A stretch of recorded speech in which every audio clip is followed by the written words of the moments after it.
Tal y como habíamos anunciado, este es un programa extraordinario para informar y para prevenir.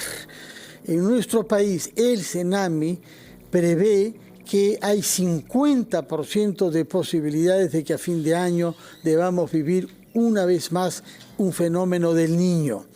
Pero la comunidad científica internacional, los centros más avanzados de observación y previsión del clima, son un poco más radicales que eso y dan por descontado de que habrá un niño en nuestra región del Océano Pacífico. Por esa razón, hemos convocado a varias personas que tienen que ver con la gestión de las consecuencias que el niño podrá tener y los hemos invitado por su disposición a proponer soluciones prácticas, es decir, a impulsar una gestión que nos haga hacer frente con eficacia a las consecuencias de un niño.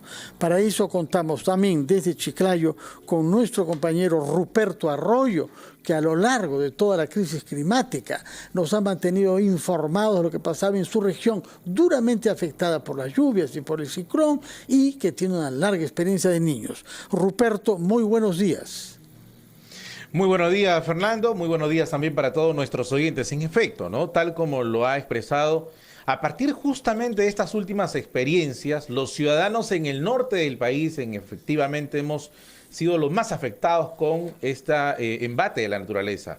El ciclón Yaku, que afecta tanto desde Tumbes, Piura, Lambayeque hasta Lima. Por supuesto que estas tres regiones iniciales son las más golpeadas.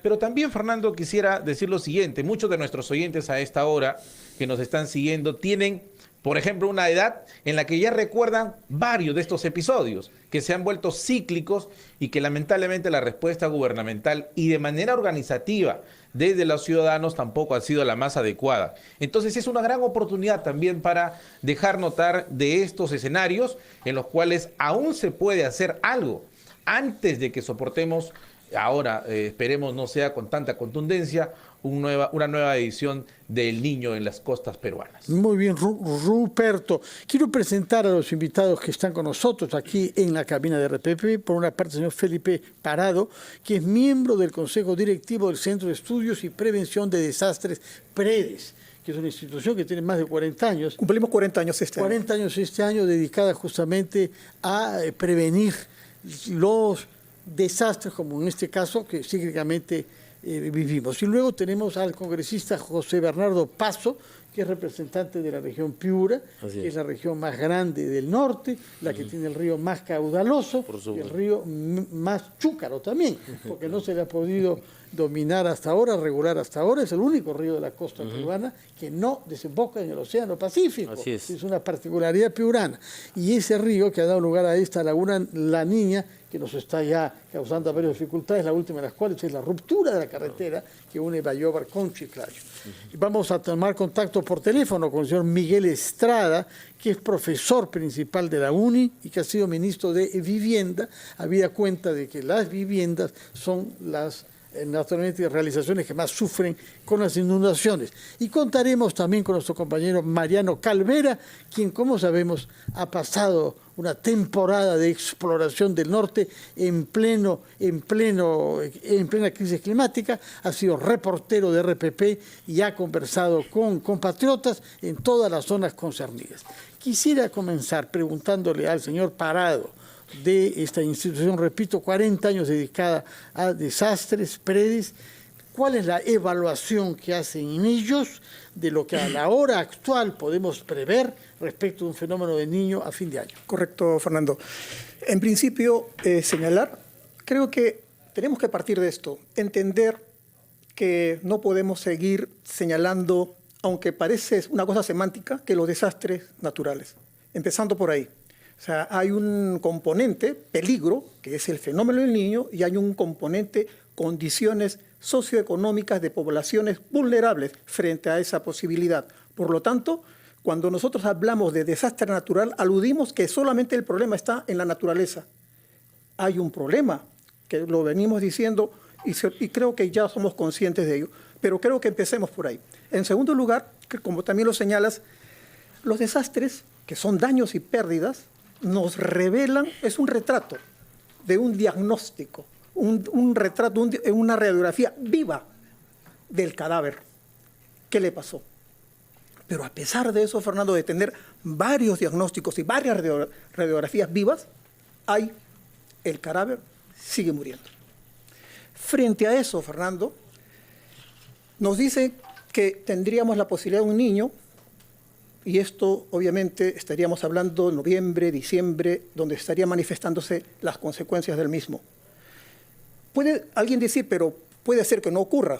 Fernando, creo que no estamos para ese tipo de situaciones. Claro. Permítanos ir a una pausa, después de la cual vamos a escuchar al congresista Bernardo Paso, justamente porque se ha aludido a que las autoridades tienen que estar activas y prevenir. Así que nos contará usted qué es lo que sabe sobre la acción de las autoridades en Piura. Vamos primero a una pausa y le daremos la palabra al congresista piurano Bernardo Paso Nunura.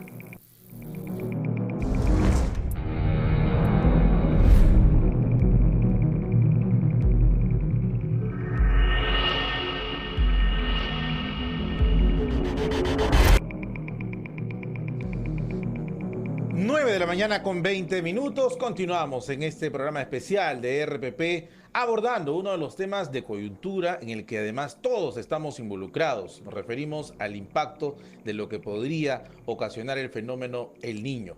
Estamos también esta mañana en la mesa de conducción con Fernando Carvalho y nuestros invitados.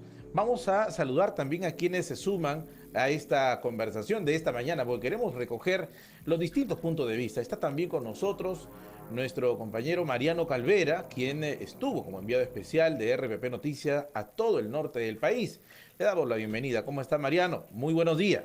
¿Qué tal? ¿Cómo están, compañeros? ¿Qué tal, Fernando? ¿Qué tal, Ruperto? Yo atento en realidad a sus consultas. Es verdad, hemos estado aproximadamente 2 semanas en el norte del país y hemos podido ver de primera mano qué es lo que está pasando en esta región del país, qué es lo que espera la gente en realidad ahora que se inicia un nuevo proceso de reconstrucción, porque quiero reiterar lo que nos dijeron la gente, la gran mayoría de personas en el norte del país, ¿no? Que cada 4 años el norte se destruye y se reconstruye solo, ¿no?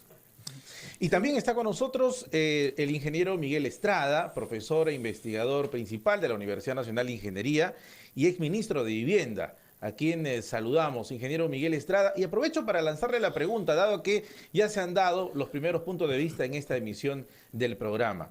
Estamos viendo que se trata también de un problema de gestión del territorio, de que hay una falta de respuesta oportuna desde las autoridades ante estos cíclicos fenómenos que tenemos que enfrentar en el país. ¿Qué se debe hacer? ¿Cómo es que podemos mejorar nuestra capacidad de respuesta ante estos escenarios que ya estamos viviendo con notoriedad, por ejemplo, en este año en nuestro territorio? Muy buenos días, Ruperto. Muchísimas gracias por la invitación. Bueno, pasa por el fortalecimiento de capacidades del gobierno local. Nosotros sabemos que la autoridad que es directamente involucrada en la gestión de riesgos de desastres en la zona local es la municipalidad distrital.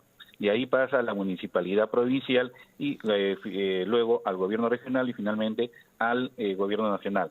Entonces es un escalamiento de responsabilidades que hay que asumir. Entonces, lo primero es la identificación de las zonas de riesgo. Creo que ya el ANA, inclusive las mismas municipalidades, ya conocen cuáles son aquellas zonas donde hay más riesgo. Entonces, la solución del problema pasa por varios espacios. No, obviamente, la obra de infraestructura para hacer las defensas o las obras de protección.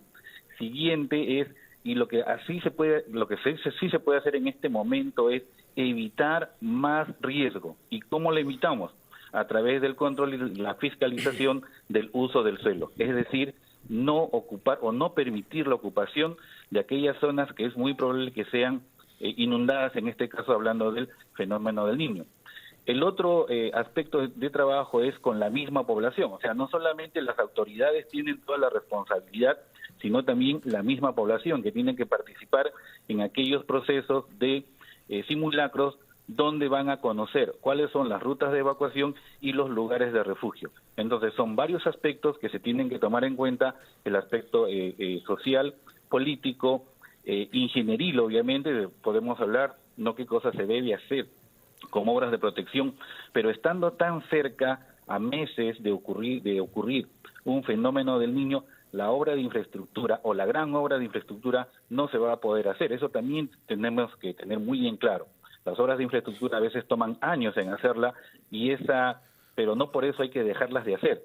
Entonces me parece que ya también la autoridad de la reconstrucción con cambios ha identificado cuáles son las obras prioritarias y me parece que por ahí habría que empezar, ¿no? Esas obras prioritarias que van a primero a mitigar los efectos de un posible fenómeno del niño que venga.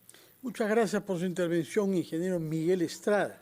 El señor Parado de Predes nos había dicho que hay acá una responsabilidad preventiva de las autoridades. Estamos con una autoridad presente, que es un congresista por Piura, y quería preguntarle qué es lo que ha visto usted desde que es congresista, hace pocas semanas en realidad, respecto a las autoridades. Se ha mencionado que son los alcaldes los que tienen la responsabilidad directa, pero hay detrás de ellos gobernadores regionales y direcciones regionales de los ministerios.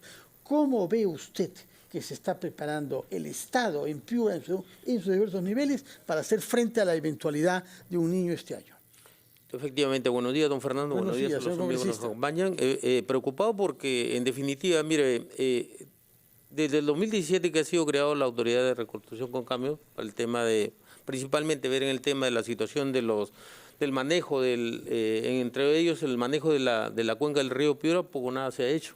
Lamentablemente en estos momentos sabemos que el transcurso que tiene el río Piura, que nace en Huarmaca, Huancabamba, pasa por Piura hacia la cuenca baja, que es Sechura. Lamentablemente en este momento se ha interrumpido la carretera Cerrota, la carretera Bayóvar-Chiclayo. Y lamentablemente, a pesar que ya hay un plan integral del manejo de la cuenca que ha sido elaborado por el equipo de entrega del Reino Unido, la UKDT, que fue en cargo de la Autoridad de Reconstrucción con Cambio, donde efectivamente se da una alternativa en la salida hacia Punta Reventazón, que es al sur de Bayóvar, y lamentablemente poco nada se ha hecho. Es más, lo más lamentable... ¿Qué? ¿Dónde está el obstáculo? ¿Quién traba las cosas? Lamentablemente falta voluntad del gobierno central para poder, principalmente... Gobierno central, el ministerio, acá. Claro, así es. Hay un aproximado, se requiere recursos de cerca de 850.000 millones de soles, y lo lamentable, por ejemplo, mire, en este momento nosotros estamos disponiendo y exigiéndoles información, por ejemplo, de la carretera Bayóvar-Chiclayo, que ha sido construida una carretera totalmente asfaltada. Lamentablemente solamente se le han instalado 6 alcantarillas distribuidas, y no en la parte, digamos, más difícil que tiene ahí, la parte baja, y que lamentablemente estamos averiguando, porque en este proyecto estaba ya en los estudios técnicos, digamos, se había precisado que se construya dos puentes, uno de 220 metros y el otro de 50, para que puedan, digamos, desplazarse las aguas tranquilamente. No se ha construido. Más bien, esto ha permitido que esta carretera sea un dique, y que lamentablemente las aguas se han ido hacia el puente Virrilá, y que lamentablemente ha originado que ingrese el agua del río al mar. Lamentablemente en este momento hay una mortandad masiva de concha de abanico, que a una evaluación recién hasta el día de ayer ha dicho que se han perdido más de 60 millones de soles los hermanos maricultores. No hay mucho que genera miles de... ¿Por qué ha habido tanta pérdida de conchas de abanicos? Porque ha ingresado el agua dulce, el agua del río Piura, ha ingresado por el brazo que entra por el puente Virrilá hacia la caleta para Chica La Bocana, ingresado porque ahí está la bahía de Sechura, y lamentablemente ya hay una mortandad masiva. Estamos viendo desde ya en este tema, sí, consecuencias para la economía local. Señor Parado, el señor ingeniero Estrada nos ha hablado de una planificación del uso de suelos, y que la población sepa cuáles son las rutas de evacuación y los lugares de refugio. ¿Qué se hace en el caso del norte del Perú en particular, para que esas dos medidas básicas sean de dominio público? Ok, está bien. El ingeniero Estrada ha mencionado bien que hay una corresponsabilidad, y está enmarcada en lo que llamamos, en lo que norma esta corresponsabilidad, que es el Sistema Nacional de Gestión del Riesgo de Desastres, que establece claramente los roles, las funciones, los niveles, y establece los procesos que intervienen para gestionar el riesgo de desastres antes que esto ocurra. Entonces tenemos desde el inicio la estimación, el conocimiento del riesgo que, como se ha señalado, instituciones científicas como el INGEMET, como el CNPRE, o digamos instituciones como el CNPRE también, etcétera, etcétera, ya nos dicen dónde están los problemas, y es más, creo que acá se ha reportado también, la población los conoce, ¿no? Entonces, frente a eso, a partir de conocimiento de este riesgo, entonces comienzan a tomarse las medidas de reducción del riesgo. El señor congresista nos acaba de señalar que hay un estudio que dice lo que tiene que hacerse. ¿Por qué? Para toda la cuenca del Piura, Desde Huancabamba hasta el Océano Pacífico. En este caso, digamos concretamente de lo que ha ocurrido actualmente en la pista esta de Bayóvar. Pero también existe un plan maestro en estos momentos de la cuenca del río Piura. Porque no se puede tratar el río por partes, tiene que tratarse integralmente. Eso también es una cosa que se señala. Ruperto, bueno, ¿has escuchado? A propósito de lo que menciona justamente el ingeniero Parado, quisiera consultarle aquí a Mariano Calvera, que ha estado en la zona también, en la cobertura. Porque lo que hemos visto, y te lo consulto muy puntualmente, Mariano, el cambio de autoridades. ¿Qué tanto termina afectando? ¿Qué has podido recoger? Porque hemos escuchado, y tú te has encargado de acercar los micrófonos de RPP a las autoridades, que estaban en una función casi desesperada, pidiendo apoyo a todo lado, pero ellos tienen una gran responsabilidad en esto. ¿Qué has podido recoger de ello, Mariano, también para consultarlo a nuestros invitados? Sí, vamos a, por favor, Mariano, esperar la pausa de la media hora para que contestes a la pregunta que ha formulado Ruperto, que es importante para todas las poblaciones que tú has visitado en el norte. Vamos a una pausa y Ruperto verá respondida su pregunta lanzada a Mariano Calvera. Son las 9:36 y antes de que Mariano Calvera responda a la pregunta que le formuló nuestro compañero Ruperto Arroyo, vamos a tomar contacto también en Lambayeque con Henry Urpeque, nuestro reportero, quien conversa con población local. Adelante, compañero. Fernando, ¿cómo estás? Muy buenos días. Ruperto también, muy buenos días. Nos encontramos en la urbanización La Primavera, aquí en la segunda etapa. Este es el panorama que podemos observar tras 8 días que ya se han registrado las lluvias aquí en Chiclayo y en diferentes puntos de la región Lambayeque. Aguas de este color, verdosas y con acumulación de agua de desagües, es lo que han quedado en este punto y en más de 20 sectores de la ciudad de Chiclayo. Este panorama es el que se observa en gran parte de la ciudad de La Amistad. Y los vecinos, por supuesto, están preocupados porque este panorama genera la presencia de zancudos, los malos olores y, por supuesto, también malestares que representan un verdadero foco de contaminación. Vamos a conversar con los vecinos que se encuentran aquí en este lugar preocupados por esta situación. Vamos a conversar con ellos a esta hora. Muy buenos días, estamos en directo para RPP. ¿Es posible que se presente un fenómeno del Niño? Lo han advertido las autoridades. Las lluvias han dejado muy mal a la ciudad. ¿Qué pedirle a las autoridades para que el impacto no sea tan fuerte como el que estamos viendo ahora?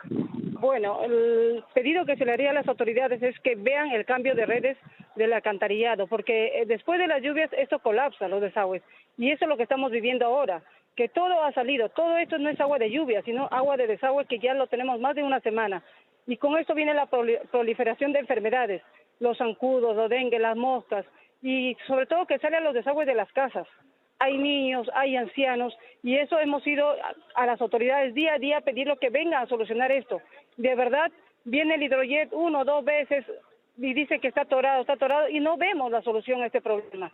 De verdad, las autoridades tienen que ponerse y ver que el cambio es urgente de redes sociales, de las redes de alcantarillado acá en la urbanización La Primavera, la segunda etapa, ¿no? Muy bien, entonces lo que piden los vecinos de la urbanización La Primavera es el cambio de redes de alcantarillado, porque finalmente con las lluvias se complicó la situación en todo Chiclayo por el colapso de los desagües. Este es el panorama, compañeros, que les queremos mostrar aquí desde la ciudad de Chiclayo. Adelante ustedes. Muchas gracias, Henry Urpeque, por lo que nos trasladas. Bueno, ese es otro de los inconvenientes que vamos a tener que consultar. Pero antes vamos primero con la respuesta que nos trae Mariano Calvera. Le habíamos comentado, porque el cambio de autoridades es también un factor a tener en cuenta. ¿Y qué has podido, Mariano, recoger en esta coyuntura que has tenido que desplazarte hasta el norte del país, conversar con ellas directamente? ¿Qué nos puedes contar? Sí, gracias, Ruperto. Pudimos conversar con algunos alcaldes, varias veces en realidad, de algunos distritos, puntualmente de Piura, por ejemplo. Recuerdo mucho la conversación que tuve con el alcalde de Buenos Aires, ¿no? Que es un distrito de Morropón, me parece. Morropón, Chulucana. Morropón, Chulucanas. Y el alcalde nos decía, ¿no? Es una nueva autoridad también, y él nos decía que los alcaldes que estuvieron antes ya habían dejado planes de contingencia, por ejemplo, para la construcción de algunos puentes, para reemplazar estos badenes de las quebradas, ¿no? Porque era indigno en realidad que la gente no tuviera un puente decente por donde cruzar y poder, por ejemplo, llevar sus productos hasta otras partes de la región. Pero el problema fundamental era que cuando se habían realizado las coordinaciones con el gobierno central, porque las municipalidades distritales fundamentalmente no tenían presupuesto para construir, por ejemplo, un puente por encima del nivel de una quebrada, se había privilegiado la construcción de infraestructuras como colegios, hospitales, que está bien, ¿de acuerdo? Pero ¿cómo tú construyes un colegio pasando una quebrada si sabes que en cualquier momento la quebrada va a activarse y no va a haber manera de que esos niños y de que esos profesores puedan llegar a los colegios? No les habían asignado tampoco presupuesto para mitigar, ya ni siquiera para prevención, sino para mitigar los efectos que estos desastres iban a producirse, porque todos me recordaban, ¿no? Claro, estamos hablando ahora de un fenómeno que es mucho más fuerte que el del 2017, pero lo cierto es que la temporada de lluvia en Piura es todos los años. Todos los años se activan quebradas, todos los años se bloquean caminos y sin embargo no se les había asignado un presupuesto adecuado, por ejemplo, para cosas tan sencillas como conseguirles sacos de arena para que esta gente pueda proteger sus casas. Veía mucho a los alcaldes reunidos con sus comités de defensa civil y no sabían qué hacer. Tenían un plan por escrito, pero no tenían cómo ejecutarlo porque no recibían el apoyo del gobierno central. Y aparte también quiero puntualizar en algo que sí me pareció muy importante, porque no solamente me lo dijeron los alcaldes, sino también la gente, ¿no? El gesto político de las autoridades. Algunas instituciones del Estado se comunicaron conmigo cuando yo estaba por allá y me decían, vamos a ir a este centro poblado a llevar ayuda con la iglesia. Entonces, por el mapa, ¿verdad? Eran centros poblados que, si bien es cierto habían sido golpeados, o distritos que habían sido golpeados, estaban muy cerca del centro. Habían otros que estaban peor, que también necesitaban ayuda y que todos los años veían eso, ¿no? Siempre vienen los ministros, siempre viene el presidente, siempre vienen las instituciones del Estado, pero vienen acá cerquita. ¿Por qué no caminan? ¿Por qué no se esfuerzan?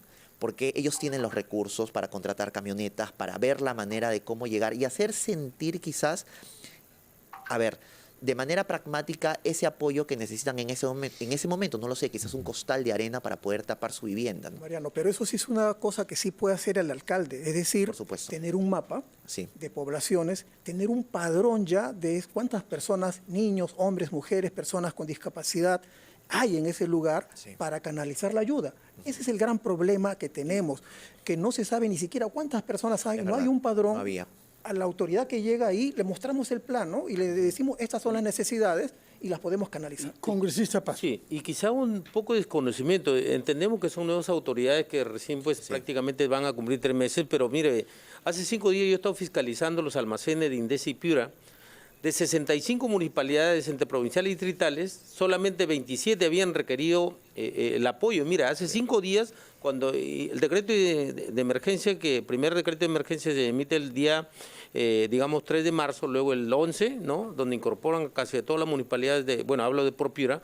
En definitivamente, en la misma municipalidad no hay un equipo técnico para poder hacer el empadronamiento, para ver el tema, presenten la ficha de DAN. Correcto. Y puedan alcanzar. Mira, los almacenes estaban completamente llenos. Yo he comprobado, hay colchonetas, hay carpas, hay triple, hay calaminas, hay sacos, hay todo, pero mire, solamente 25 municipalidades se habían solicitado. Entonces, ese es un tema que lamentablemente también falta de información de las autoridades, en este caso. Sin duda. Permítame recurrir al ingeniero Miguel Estrada. Hemos visto el reportaje que nuestro compañero Henry Urpeque ha hecho en Chiclayo.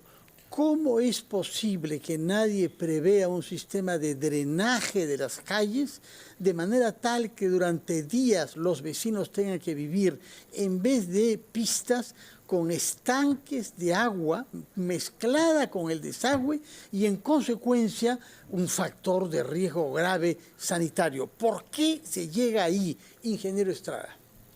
Bueno, primero me gustaría dar la solución rápidamente a ese problema.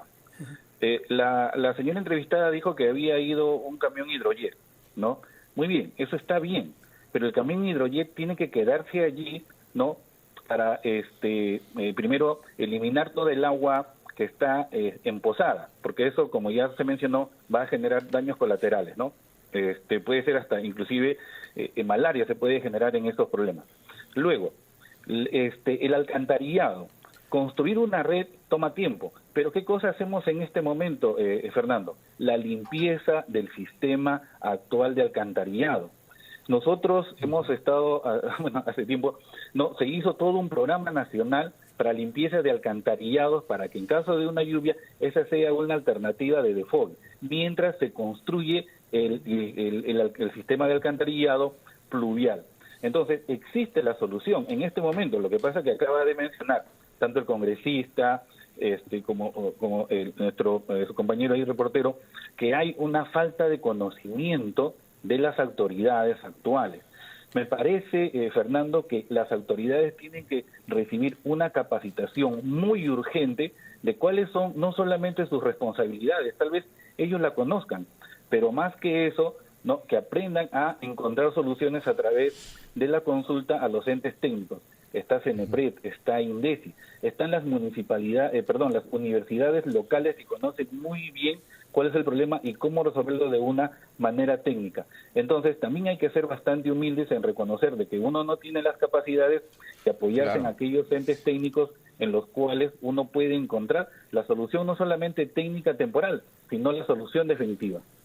Ingeniero Miguel Estrada, vamos a insistir en esta pregunta porque tiene varias aristas, ¿no? El tema de los saneamientos es tanto en Chiclayo como en las otras regiones donde también se ha visto totalmente esta afectación en estos últimos días. De ello vamos a seguir dialogando, pero antes tenemos que ir a la pausa y vamos a regresar aquí en este especial de RPP, un poco para ir viendo cuál es el impacto que puede traer consigo el fenómeno El Niño en nuestro país. Ya regresamos. 9 de la mañana con 51 minutos, estamos en este programa especial de RPP para incidir en cómo es que será el impacto del fenómeno del niño en nuestro país, y también estamos con una mesa en la que tenemos nuestros invitados, Fernando Carvalho y Ruperto Arroyo, te acompañamos esta mañana, pero también es momento de trasladarnos hasta nuestras regiones que vienen siendo afectadas por las últimas lluvias, especialmente en el norte del país. Nos trasladamos hasta la región Piura. Está Gustavo Guarnizo, que está en el puente San Miguel. La población está preocupada por el desborde del río Piura en esta zona. Gustavo, te escuchamos, adelante. Buenos días, Ruperto, Fernando, directo en directo. Para ser exactos, a esta hora nos encontramos en la Plaza de Armas. ¿Por qué, compañeros? Porque durante esta madrugada se ha presentado una lluvia de regular intensidad que ha sorprendido realmente a los piuranos porque no se lo esperaban. O sea, si bien es cierto, hay pronóstico de lluvia por parte del Servicio Nacional de Meteorología e Hidrología, no estaba lloviendo durante las horas de la mañana. No, esta lluvia sí ha sorprendido a los piuranos y ha dificultado un poco las actividades comerciales que se desarrollan en el centro histórico de la ciudad. A esta hora hay adultos mayores que no pueden transitar por las calles y, por supuesto, como mencionaste, hay temor de parte de un sector de la ciudadanía porque está activa pues la alerta de que ocurra un fenómeno del niño costero. Esto porque, las últimas semanas generaron mucha preocupación a los ciudadanos por las intensas lluvias y también porque recordaron lo que ocurrió en el año 2017, cuando el río Piura se desbordó. A esta hora hay dificultad de vehículos para que los vehículos transiten y también para que los ciudadanos transiten con normalidad por las calles del centro histórico de Piura. De acuerdo al CENAMI, la lluvia que se está presentando se conoce como chubascos, que son lluvias intensas, pero que no duran por mucho tiempo. A esta hora ya la intensidad de la lluvia ha bajado. Estamos en el centro de Piura y vamos a conversar, Ruperto, Fernando, con algunos de los ciudadanos que están aquí para que nos comenten sobre lo que esperan de las autoridades ante esta alerta del niño costero. Señor, muy buenos días. Para RPP Noticias, ¿cuál es su nombre, por favor? Muy buenos días, mi nombre es Ángel. Por favor, ¿qué usted espera de las autoridades ante esta alerta del niño costero? Yo creo que, si bien es cierto, nosotros todo el tiempo es igual. En verdad, las autoridades, ojalá que en este tiempo puedan reflexionar de que las cosas no se hacen de la noche a la mañana, sino que por lo menos las autoridades tienen que empezar un proyecto y hacerlo realidad. Porque nosotros, por ejemplo, en el Bajo Piura, las ribereñas del río, ahorita están en peligro. Las defensas ribereñas, ¿no les han hecho? No las han hecho. Solamente han amontonado tierra, nada más, pero no es así. O sea, tenemos que ya cambiar de proyecto y actitud y que las cosas queden bien, ¿no? Y, señor, en el año 2017, donde usted vive, ¿qué es lo que ocurrió? Nosotros fuimos evacuados en el 98. El 98, sí. Nosotros estamos ubicados en la Panamericana Piura Chiclayo. Ahí ahora se denomina Almirante Grau, mi pueblo.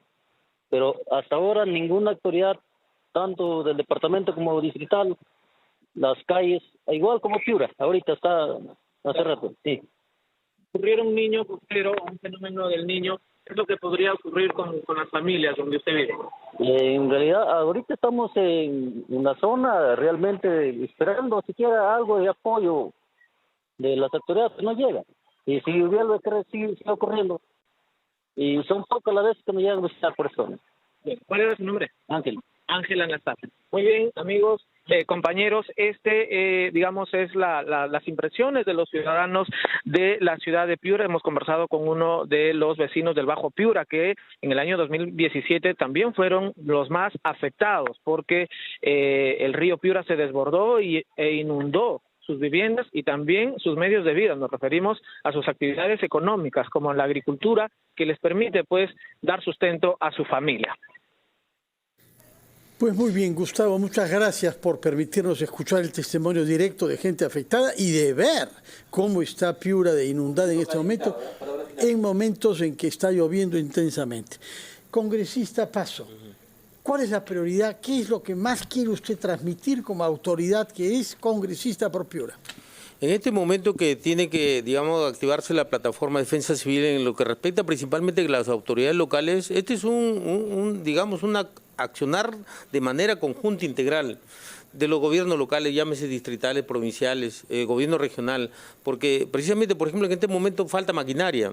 Y yo le doy una experiencia que sí se puede adquirir maquinaria, señor Fernando. ¿Por qué? Yo he sido alcalde de la Municipalidad Provincial de Sechura el año 2011-2014 y adquirimos un pool de maquinarias, 3 volquetes, cargador frontal, cargador brazo largo, cisternas, rodillo, hasta un bus para evacuación de personal. Si se juntara, mire, por ejemplo, en mi provincia hay 7 municipalidades. Si juntara, cada uno tuviera un pool de maquinaria, hubiera una respuesta rápida. El gobierno regional no tiene pool de maquinaria. En la última ida que hemos estado el sábado 11 de marzo con la presidenta, en Piura, si bien es cierto, se activó el tema se comprometió a poner 2 helicópteros aéreos, puente aéreo, se comprometió a apoyar con más de 4.000 millones para la región. Se ha comprometido para el estudio profundo, precisamente la salida al mar a través de Punta Reventación, que son aproximadamente 110 kilómetros, y que tiene una inversión de 850 millones solo para poder solucionar de una vez por todo. Es importante también el tema de poder adquirir dragalinas. Por supuesto. Sí. Por supuesto, sociólogo Parado, usted lidera un grupo de jóvenes que van a ir a hacer una evaluación de riesgos a Chaclacayo, creo que de Lima Norte. Así es. ¿Por qué lo estamos haciendo en la segunda quincena de marzo? Okay, está bien. Es un grupo que hemos capacitado de la población. Lo que también estamos probando que la participación de la población puede ser activa cuando se la involucra. Son grupos que vienen de Cosmas, de Puente Piedra, en el tema de las fichas de evaluación de daños. Bien lo ha señalado también acá el señor congresista, si no hacemos bien esa ficha y no se ingresa en el sistema, no hay quien te dé plata, no existe. Entonces, este grupo capacitado por nosotros en Lima Sur y en Lima Norte están haciendo, entre comillas, sus prácticas, ¿no?, para cuando acontezca situaciones de este tipo. Lo que estamos validando es que la población sí puede ser involucrada y puede ser incorporada para participar en las acciones de preparativo y también de prevención. De acuerdo. Ingeniero Miguel Estrada, sí. ¿faltan maquinarias en el Perú? Bueno, no solamente maquinaria, ¿no? La maquinaria sirve para hacer un trabajo de mitigación, pero no el de prevención realmente, ¿no?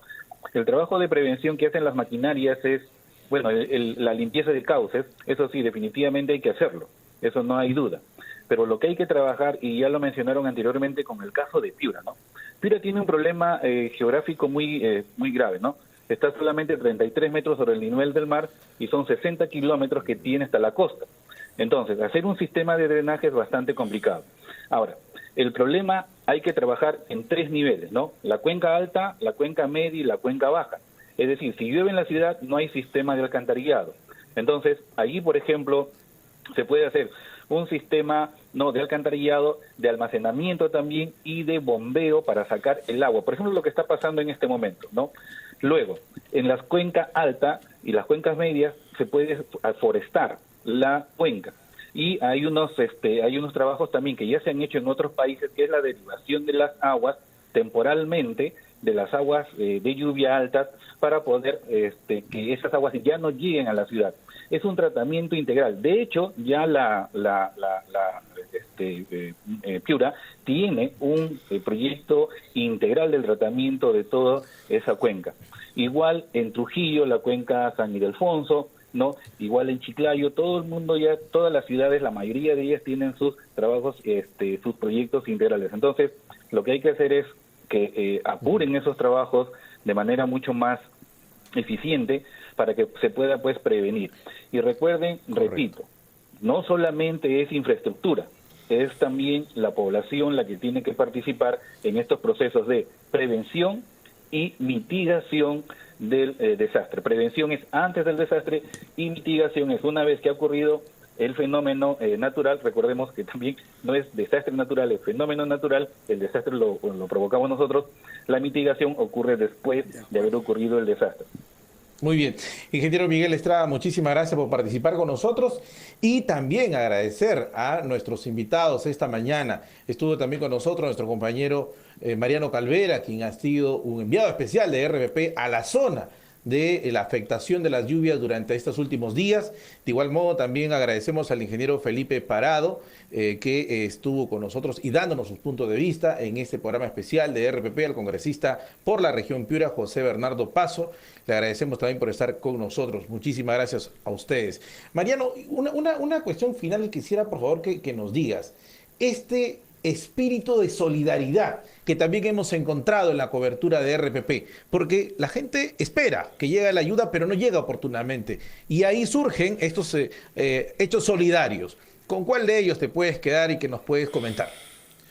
Sí, hay muchas... hablaba yo con una residente en Tambo Grande, me parece, y que nos decía, ¿no? Le preguntaba yo, la pregunta puntual que siempre le hacemos, ¿no? ¿Ha recibido usted ayuda? Sí, nos han traído un costal de azúcar, creo que me dijo, un costal de azúcar, un costal de arroz, no recuerdo, pero yo he pedido que se lo lleve también a otras partes de Piura, porque están peor que nosotros. Y yo recuerdo que en el despacho le digo, bueno señora, qué desprendido y qué solidario, que a pesar de que le está pasando mal, porque era una persona que había perdido absolutamente todo, estaba viviendo en un albergue de la municipalidad, que pida eso para otros, ¿no? para sus pares. Y un mensaje final que me pidieron también que replique sobre todo los productores de Piura, que invierten muchísimo dinero en mejorar, por ejemplo, sus limones, su algarrobina, plátano, que el Estado tiene que cumplir su parte. Ellos cumplen su parte, no solamente los agricultores que tienen terrenos propios, sino también las empresas privadas que producen esto, que son productos de primerísimo nivel, de exportación, y que esperan pues que el Estado también cumpla. Muchas gracias, Mariano, por este testimonio. Gracias, Fernando, a nuestros si me permite un segundito. En 30 segundos, ¿no? Sí, por favor. Solamente manifestarle que la Contraloría ha intervenido más de 5.000 obras a nivel nacional por la Autoridad de Reconstrucción con Cambio, y lamentablemente hay hay denuncias públicas que se ha hecho que se han malgastado, ¿no? Muchos recursos, más cerca de 5 millones de soles, y lamentablemente no ha ido en el tema de prevención, y es por eso que quien habla ha presentado una moción para crear una comisión multipartidaria y que no haya impunidad, No, Fernando, de ninguna porque hay manera, muchos hechos de corrupción. En eso por estamos favor. completamente de acuerdo todos los presentes y también el ingeniero Estrada. Acá la corrupción es la que ha saboteado la inversión del Perú en muchas obras de infraestructura. Ruperto, hacemos una pausa y retomamos la segunda hora de nuestro programa extraordinario en RPP sobre qué hacer ante la eventualidad de un fenómeno del Niño a fin de año. Pero por lo pronto vamos a la pausa de la hora con unos minutos de retraso. 10 de la mañana con 8 minutos. Continuamos en este programa especial de RPP y por supuesto nos preocupa mucho saber el impacto que traerá consigo una eventualidad del fenómeno El Niño, tal como lo están ya pronosticando los organismos en el país. Me refiero al Servicio Nacional de Meteorología e Hidrología, CENAMI, y también otros expertos independientes. Está con nosotros esta mañana Fernando Carvalho, también en la mesa de conducción. Y en esta oportunidad, Fernando, nos estamos quedando también con estas propuestas que estamos escuchando de nuestros invitados. Ya nos han remarcado muy bien por dónde tenemos que ir a atender durante estos escenarios, ¿no? El tema de la gestión de riesgo, la capacidad de respuesta de las autoridades. Pero hay algo que me llama la atención, Fernando, y esto quisiera también compartirlo con nuestros oyentes. Lo que vemos es que hay una lentitud para gestionar los presupuestos. Por ejemplo, solamente para contarte algo que encontré en el distrito de Morrope, en la provincia de Lambayeque. Un centro de salud totalmente inundado, pero cuando alguien pregunta cuánto se demoran en ejecutar un centro de salud, el promedio de tiempo, Fernando, es 4 años. Y uno se pregunta, ¿por qué tanto tiempo? O sea, ¿cómo es que 4 años puede ser posible incluso para recuperar una instalación que debe de brindar servicios a más de 50.000 personas? Es allí donde habría que también preguntarnos qué es lo que está fallando a nivel de la organización del Estado para llevar esa inversión a que atienda realmente a la población que lo requiere en las zonas más afectadas. Una pregunta de fondo que ha dejado planteada desde Chiclayo Ruperto Arroyo. Yo quiero saber quién de nuestros invitados presentes quiere contestarla. Si es el geógrafo, si es el especialista en riesgos o si es el doctor en ingeniería. ¿Por qué esta lentitud? Si me permites, Fernando. Doctor Jorge Vargas, doctor en ingeniería. Lo que yo he visto muchas veces que sucede en las autoridades locales, regionales e incluso nacionales es que hay mucha improvisación respecto a quien le dan el cargo y no conocen en detalle las leyes, las funciones, las obligaciones que tienen para con sus actividades. Y eso conlleva muchas veces en su desconocimiento, justamente a lo que menciona la persona que nos antecedió, en la demora de las aprobaciones, tanto en el plano técnico como también en el aspecto legal. Ambas deberían estar conjugadas para que se pueda de manera rápida y ágil tomar decisiones que en este caso involucran incluso la vida de tanta gente. En este caso no tenemos tiempo que perder. Hay que tomar decisiones rápidas y empujar los procedimientos administrativos y financieros porque el tiempo corre y el niño nos amenaza. ¿De quién depende que se pueda dar impulso y rapidez a la gestión? ¿Hay un coordinador del Ejecutivo? ¿Me permite, por Fernando? favor? Sí, mire, lo que comentaba el doctor es cierto, ¿no? Hay una improvisación, pero más que improvisación, los lugares en donde están ocurriendo los desastres ya están estudiados, solamente es tomar acciones e implementar todas las medidas que se han puesto en esos planes que existen. Hay muchos planes que están en desarrollo al año 2014, 2016, en 2021, y no se están implementando, que si se hubieran implementado en su momento eso, no estuviéramos lamentando la situación que estamos pasando. Entonces yo pienso de que los trabajos deben ser más un equipo multidisciplinario para tomar acciones ante ello, sean las profesiones, sí. Y sin embargo eso amerita para tomar acciones. ¿Por qué? Porque ya hay programas de inversiones que se requiere solamente la aprobación de los órganos competentes para ello, ¿no? José Luis Quispe, geógrafo, muchas gracias por su respuesta, pero queremos sin embargo saber si hay en este momento en el Ejecutivo un coordinador responsable, como supimos que fue el señor Benítez el año 16 y el señor Jorge Nieto el año 17, ambos ministros. Tiene que ser alguien que esté en el gabinete de ministros y que tenga la oreja de la presidenta. ¿Qué nos contesta sobre esto, señor geólogo Juvenal Medina, usted que es especialista en gestión de riesgos justamente de PREDES también. Sí, muchas gracias, Fernando. Creo que debemos partir de reconocer que tenemos un sistema nacional de gestión del riesgo de desastres que articula al conjunto de entidades del Estado desde el nivel nacional hasta el nivel local. Entonces, este sistema justamente se ha creado desde el 2011 para gestionar el riesgo de desastres, gestionar este problema que nos convoca en esta reunión para que no debamos improvisar, porque ya la ley del SINAGER 29664 establece claramente competencias, funciones, responsabilidades de todas las entidades de los 3 niveles de gobierno. Entonces, a eso sumamos que existe hoy en día entidades que se han creado de manera ad hoc a raíz justamente del niño costero, como es la Autoridad para la Reconstrucción con Cambios, asignándole competencias específicas sobre este problema. No obstante, que en este entonces ya existía el CENEPRED como una entidad técnica nacional responsable del proceso de reconstrucción en el marco del SINAGER. Entonces, creemos que es momento de rescatar un poco la experiencia vivida en los eventos anteriores, mirar muy bien cómo los aciertos, pero también no perder de vista los desaciertos, las dificultades, para que éstas sean remontadas, sean superadas, corregidas y alcanzar un mecanismo de gestión óptimo, ¿no? Que de alguna manera ayude a encaminar los esfuerzos de los 3 niveles de gobierno, porque no es una responsabilidad del Ejecutivo Nacional solamente, sino es una responsabilidad de todas las entidades que conformamos el Sistema Nacional de Gestión del Riesgo. Señor Quispe, el señor Medina nos ha recordado siglas, instituciones que se han creado, pero ¿lideran verdaderamente? ¿O en este país hace falta instituciones que sean dirigidas por un ministro? Si no, no se les hace caso. Yo recuerdo cuando el año 2017 ocurrió el desastre del Niño, se formó el Comité Operativo de Emergencia. Y yo recuerdo que diariamente había reuniones televisadas para ver qué acciones se tomaban, porque son decisiones que se tienen que tomar en el momento, ¿no?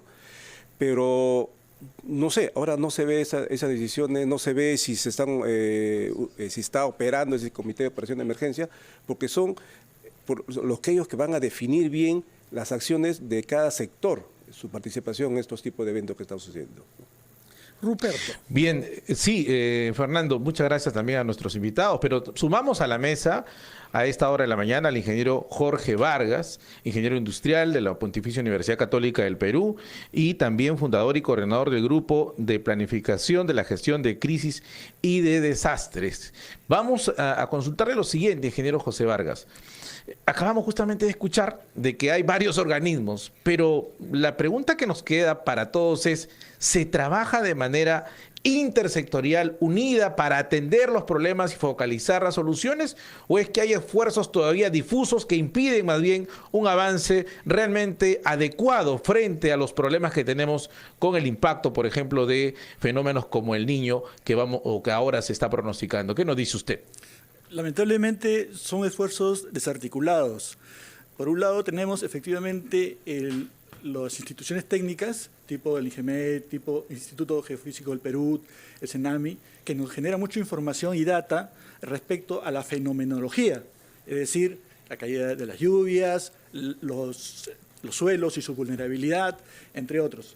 Pero esa información debiera trasladarse finalmente en aspectos de las tomas de decisiones de la utilización del territorio y que muchas veces no son utilizadas por las autoridades locales. Y paralelamente, la academia, en este caso me involucro yo, para poder optimizar la utilización de recursos, como por ejemplo los vehículos para la distribución de ayuda humanitaria, el preposicionamiento de los almacenes de avanzada. Todos esos tipos de soluciones se dan porque hay data, porque hay información al respecto.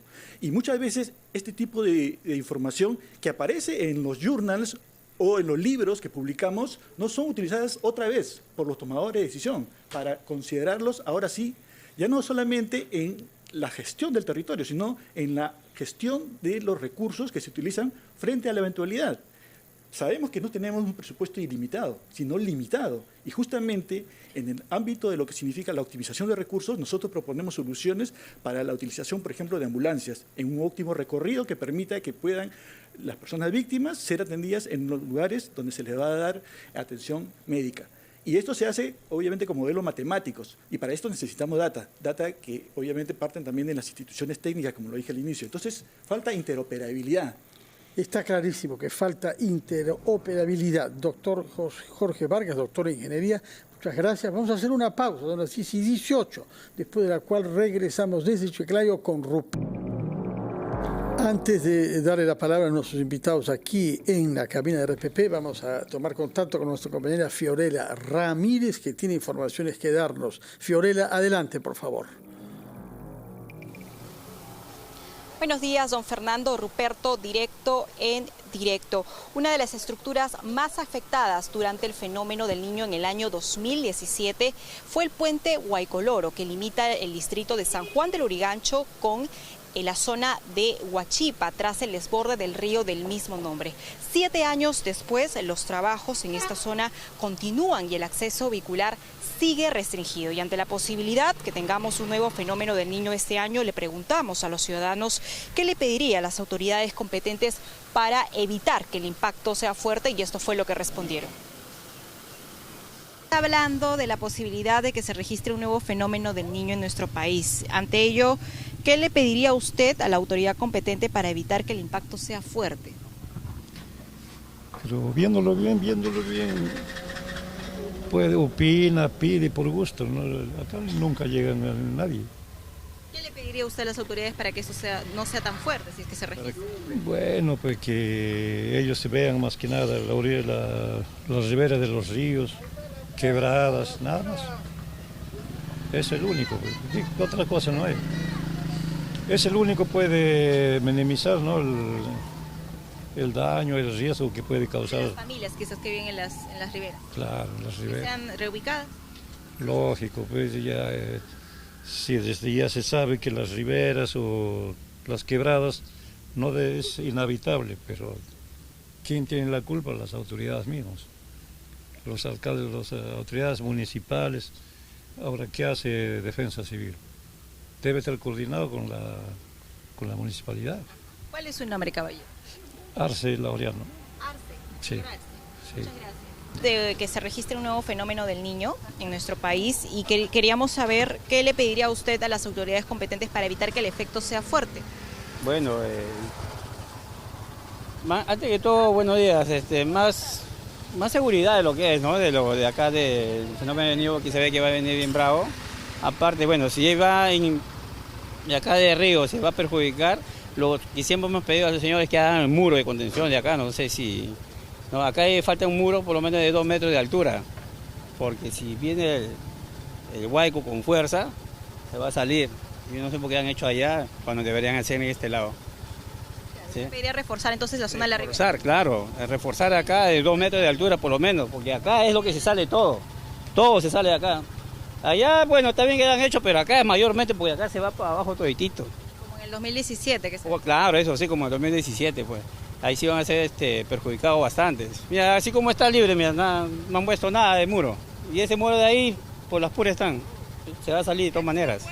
¿Cuál es su nombre, caballero? Señor Carlos.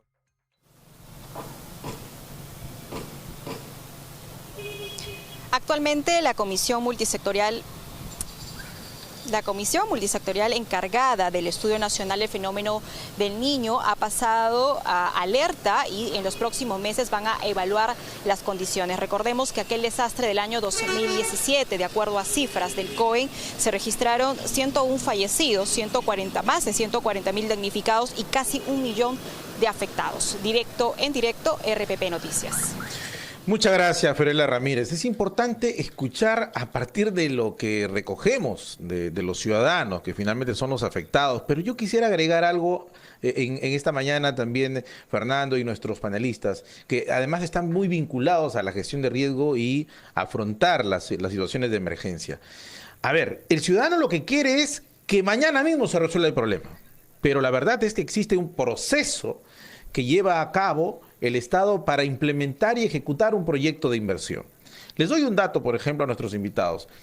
Solamente en el tema de saneamiento, ahora, en este momento en el Perú, existen 18 empresas de distintas ciudades de nuestro país intervenidas por un organismo transitorio denominado OTAS, adscrito al Ministerio de Vivienda.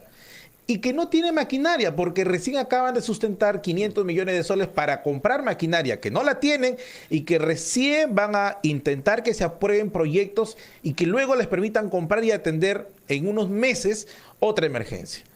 En estas circunstancias que les planteo, ¿por qué no tenemos ese sentido de planificación, aún incluso en estos organismos específicos para atender este tipo de emergencias? ¿Qué nos podrían decir ustedes que están directamente involucrados en el tema?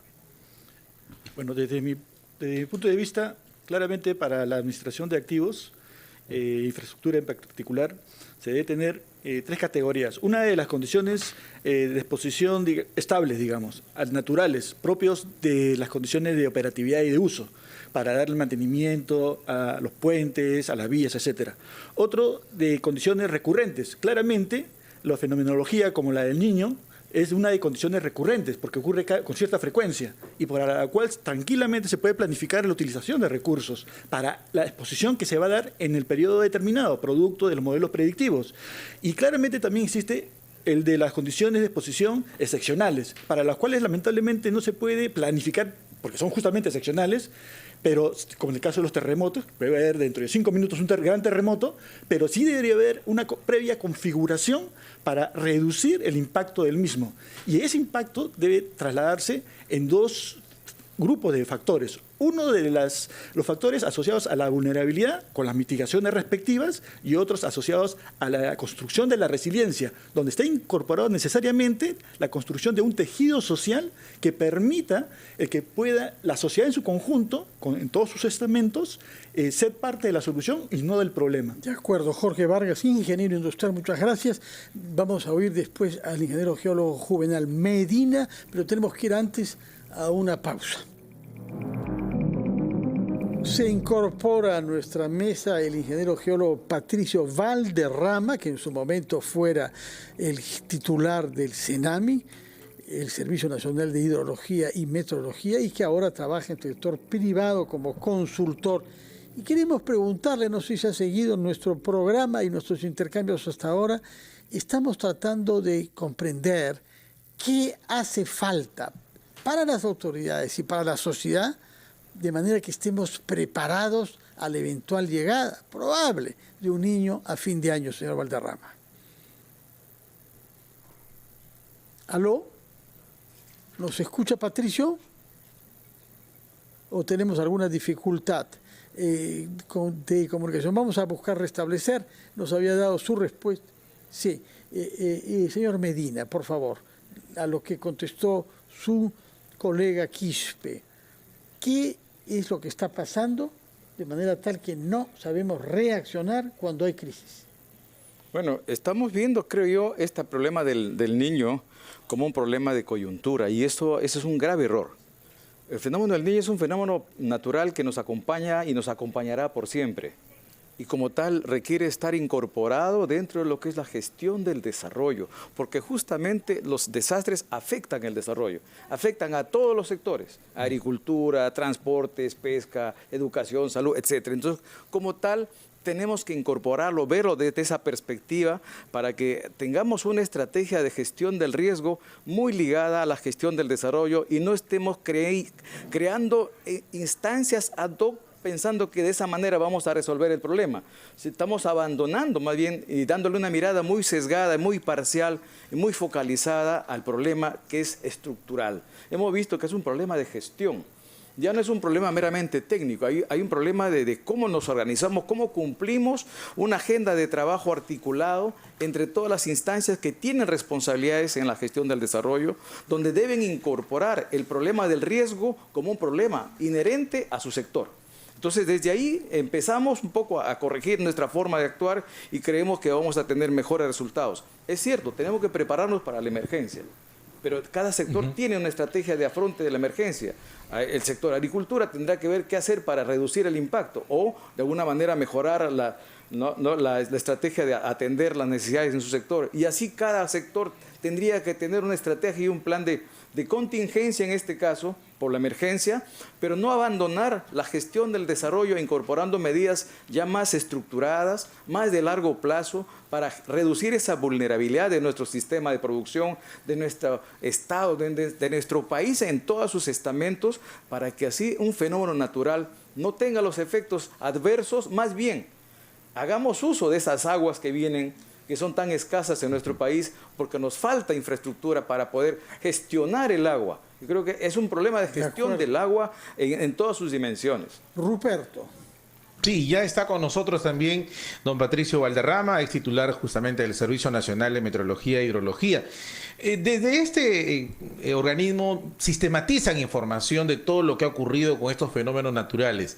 Y hoy nos reunimos justamente para atender a buscar alternativas de que vayan en procura de responder de manera adecuada ante un nuevo fenómeno del Niño. Don Patricio Valderrama, quisiera que nos diga usted, desde la información que maneja y que la pueda compartir con nuestra audiencia a esta hora en RPP, la probabilidad del Niño, ¿cuál es desde su punto de vista? Muchas gracias por la invitación. Y bueno, efectivamente, todo este tipo de pronóstico, toda esta clase de modelos matemáticos tienen un grado de error. Ese grado de error va disminuyendo conforme pasa el tiempo y se va acercando la inminencia de dicho evento. En este caso, ya es bastante evidente que estamos con el mar del océano, del mar peruano, mucho más caliente de lo normal, inclusive 4.5 grados Celsius por encima de lo normal. Esto nos configura en un fenómeno de El Niño costero. Ahora mismo tenemos casi un calco de lo que ha ocurrido en el 2017. Sin embargo, los modelos matemáticos prevén que este calentamiento perdure y continúe a lo largo de este año. De continuar así y la entrada de nuestra primavera y verano de este año, vale decir, octubre, noviembre y diciembre del 2023, continuase este calentamiento del mar, podríamos estar entrando a un escenario muy probable de un El Niño global. Aún no podemos conocer la intensidad, pero el escenario podría ser similar al 97, 98. En todo caso, deberíamos prepararnos para un evento de esa magnitud. Y en ese caso, ¿qué es lo más urgente que la población sepa y se prepare para hacer? ¿Qué deben decirnos las autoridades para que no seamos problema, sino parte de la solución? Hay una verdad innegable cuando estudiamos este tipo de fenómenos. Es que si yo como persona, como familia, como comunidad, me he visto afectado por este tipo de fenómenos en el pasado, necesariamente me voy a ver afectado por el mismo fenómeno en el futuro. Entonces, todas las personas, todas las viviendas, todas las comunidades que se han visto afectadas por lluvias, inundaciones, filtraciones de agua, que el techo se llenó de agua por las lluvias, en esta temporada de lluvias o en el 2017, tenemos que prepararnos para lo que muy probablemente será una temporada de precipitaciones extrema para el próximo año. Entonces, con todo lo que esto conlleva, falta de drenajes en las calles costeras y sobre todo desborde de ríos, ¿no? Esto es lo primero que tenemos que tener en claro para que las acciones, que nada más tenemos, ¿cuántos? 6, 7 meses adelante, se enfoquen en estos puntos. Por otra parte, ¿quién debe liderar la acción del Estado? ¿Quién lleva la voz pública? ¿Quién toma las decisiones y da órdenes en un momento de crisis como el que significaría un niño en el Perú? Tenemos la experiencia del 2017 con la fundación del COEN, en el cual una cartera ministerial fue la que lideró toda la campaña de mitigación y de manejo de la emergencia, que en ese momento fue el ministro de Defensa, ¿no? Con la formación del COEN y todo eso. Nieto, sí. Jorge Nieto, exactamente. Yo tuve la suerte de trabajar con él en el COEN, la organización de todo este sistema nacional de emergencia. Entonces sí, lo que necesitamos ahora es justamente un liderazgo muy claro, multisectorial y la coordinación de las acciones que se tienen que realizar ahora. No tenemos tiempo para hacer planificación a largo plazo. Un año y medio adelante es muchísimo tiempo en este tipo de fenómenos. Tenemos que tomar acciones inmediatas y sobre todo efectivas. De acuerdo. Y yo quisiera... Ruperto, adelante, por favor.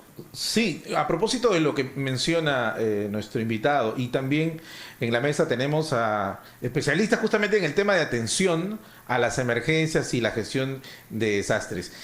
Entonces, si sabemos que el impacto es tan fuerte, ya incluso se han hecho estimaciones económicas ahora mismo de lo que acaba de ocurrir en nuestro país, ¿cómo es que podemos organizarnos de una mejor manera? Y esto lo digo porque, si bien es cierto, nuestra Constitución dice que somos un Estado unitario desconcentrado, esto último no parece ser tan eficiente. ¿Cómo articular mejor desde el gobierno, desde el Ejecutivo, con los gobiernos subnacionales, que parece ahí también hay un entrampamiento muy grande? ¿Qué nos dicen, por favor, aquí a esta interrogante?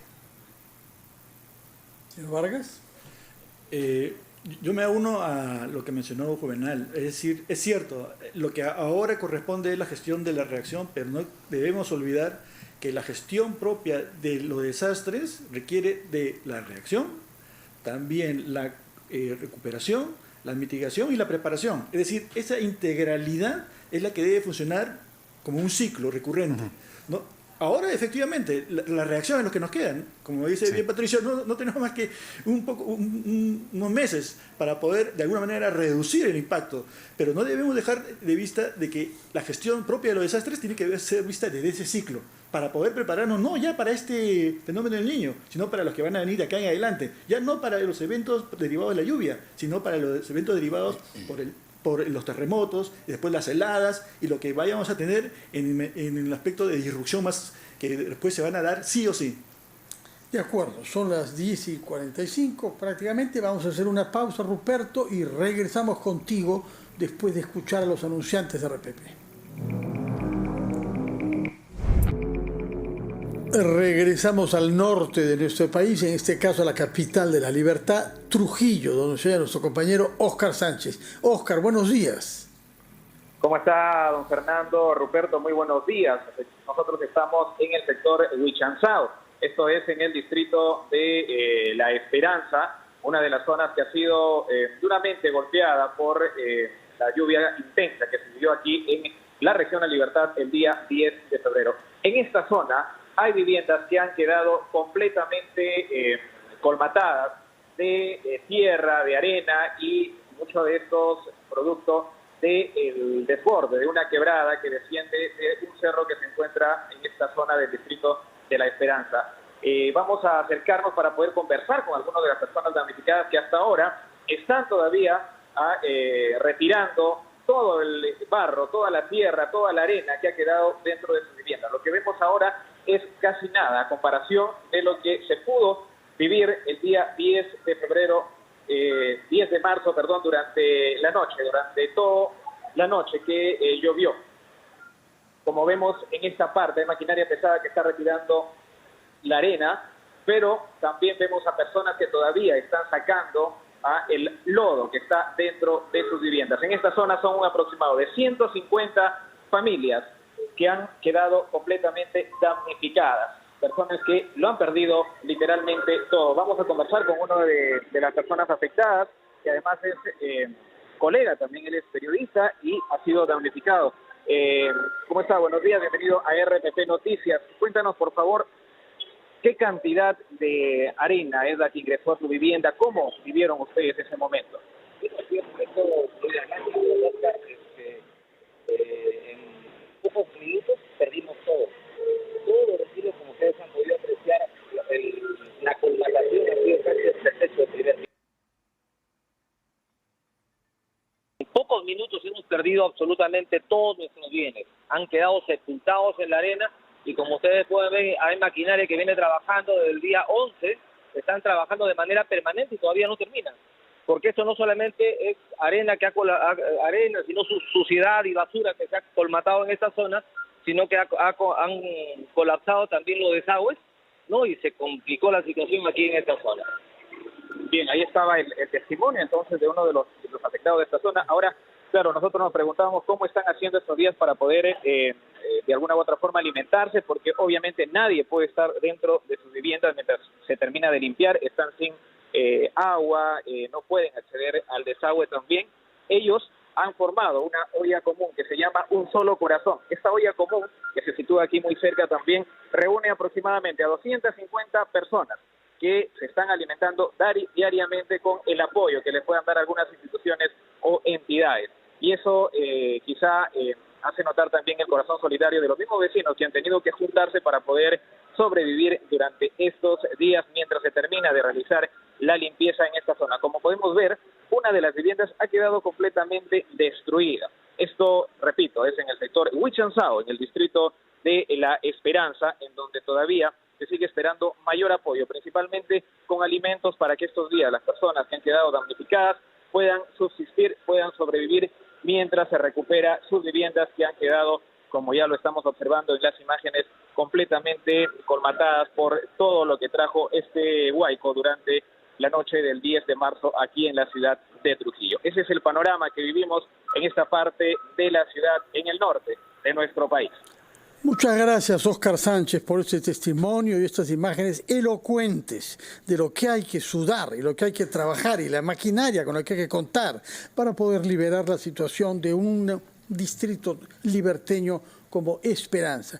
El tiempo del fin se acerca y yo quisiera preguntarles a propósito de un caso específico que nos sirva como ejemplo, que es la quebrada de Huaycoloro. Muchos limeños no habían oído hablar de esta quebrada porque no trajo agua durante mucho tiempo y de pronto lo hizo el año 16 y lo hizo el año 17.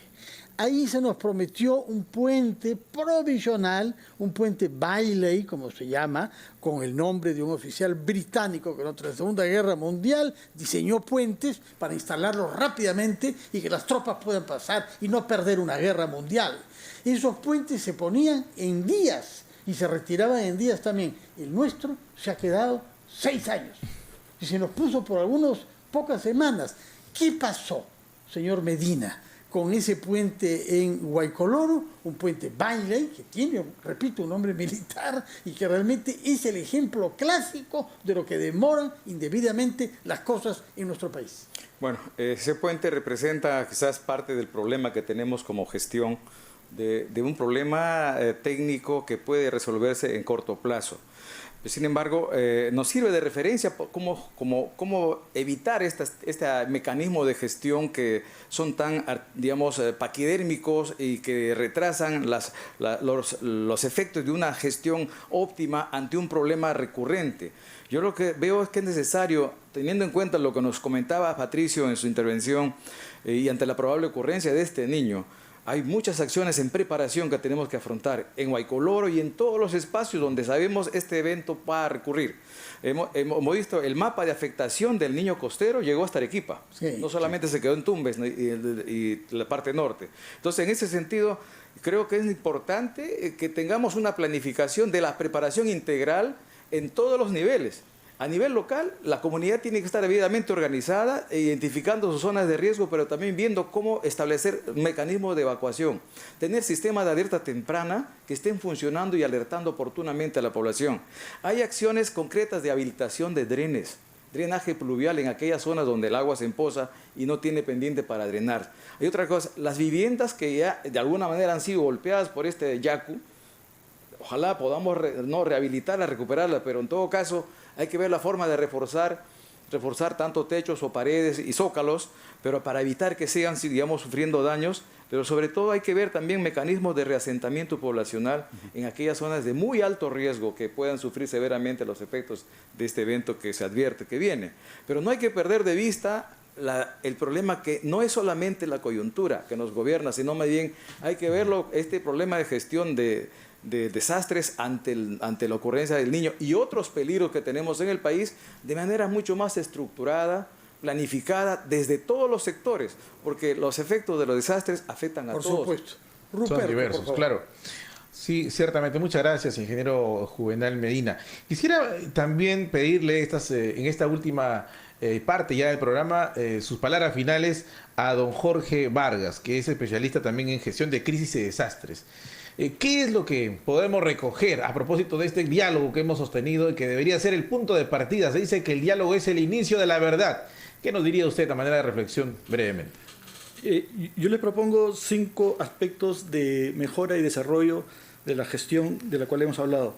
Un primer aspecto, claramente, la promoción de la ciencia para la toma de decisiones. Tenemos científicos, tenemos instituciones que generan datos e información y estas deben ser incorporadas por las autoridades para tomar decisiones respecto a las inversiones, respecto al uso de nuestros impuestos. Después debe haber un desarrollo de la institucionalidad. Como le comentaba Fernando, el equivalente a Synerger en Francia habla y la sociedad en su conjunto hace oído de esto y toma acciones al respecto. Lamentablemente todavía no se tiene ese poder de convocatoria por parte de las entidades existentes. Se debe profesionalizar también la actividad de gobierno. Eso quiere decir de que debiera ser parte intrínseca de las funciones, como está escrito, pero también de un entrenamiento previo para que las autoridades sepan cuáles son sus obligaciones y sus límites respecto a la toma de decisiones y que puedan convocar a los expertos para que los informes técnicos puedan ser incorporados dentro de su toma de decisiones. También yo debiera incluir que debieran incrementarse las sanciones que existen por acción, pero también por omisión, porque el no actuar frente a estas circunstancias, como todos lo estamos viendo durante estos días, genera muerte, desolación, pérdida de actividades productivas y esto nos genera un impacto grande y retraso como sociedad. Y finalmente, lo que dije en un momento, la interoperabilidad debiera ser un objetivo de gobierno para que podamos mejorar el intercambio de información y facilitar que esto llegue a todos. Sí, tenemos todavía tiempo, Ruperto, para escuchar al señor Quispe y antes al señor Patricio Valderrama. Por favor, adelante, señor Valderrama. Muchas gracias. Hay que recordar que el Océano Pacífico, de hecho, tiene estados, tiene humores. Eso se llama la oscilación decadal del Océano Pacífico, que tiene temporadas que está básicamente frío y temporadas que está básicamente caliente, periodos el Niño, la Niña. Todo indica, hemos estado los últimos 5 años, ¿no?, en un Pacífico básicamente frío y todo indica que estamos cambiando a una etapa en la que vamos a tener no solamente el próximo año, sino todos los años por delante un mar más caliente de lo normal. Esto quiere decir que este tipo de lluvias, este tipo de fenómenos van a ocurrir probablemente el verano del 24, el verano del 25, el verano del 26. Entonces, la planificación, la atención de la emergencia que tenemos que hacer por un lado, y la planificación que se tiene que hacer es considerando que probablemente estos fenómenos nos acompañen de aquí para adelante por un largo tiempo. Entonces, tenemos mucho por hacer. Muchas gracias. Palabras finales brevemente, por favor. Sí, un poco para complementar rápido. O sea, es cierto, ¿no?, de que la gestión de riesgo debe estar incorporado en la planificación, pero ya existen documentos aprobados y para aprobar, para que puedan actuarse de manera inmediata, debido a que ahí ya está indicado cuáles son las zonas de altos riesgos en las cuales las autoridades deben tomar las medidas preventivas respecto a esas zonas. Ruperto, hemos tratado de conseguir que los científicos hablen lo más claramente posible. Ojalá que salgamos un poco más informados y sobre todo más conscientes y motivados frente a este riesgo. Y en especial para quien nos haya seguido hoy, Fernando, y para todos nuestros oyentes, le exija a quien le ha delegado la responsabilidad de representarlo que tome en serio el problema y que no haya un olvido de la memoria de los fenómenos naturales para que cuando pasen las lluvias todo vuelva a cero, sino que más bien se trabaje permanentemente a fin de no estar con tanto riesgo, con tanto daño que también vemos y que nos toca informar diariamente a través de RPP. Muchísimas gracias, Fernando, también por compartir esta mesa con nosotros. Gracias a ti y gracias a nuestros invitados y a diversas disciplinas científicas y todos un único corazón, ayudar la calidad de vida y la seguridad de los peruanos. Muchas gracias por su sintonía, que tengan todos muy buenos días, sigan con RPP, la voz de todo el Perú. Tema de fondo.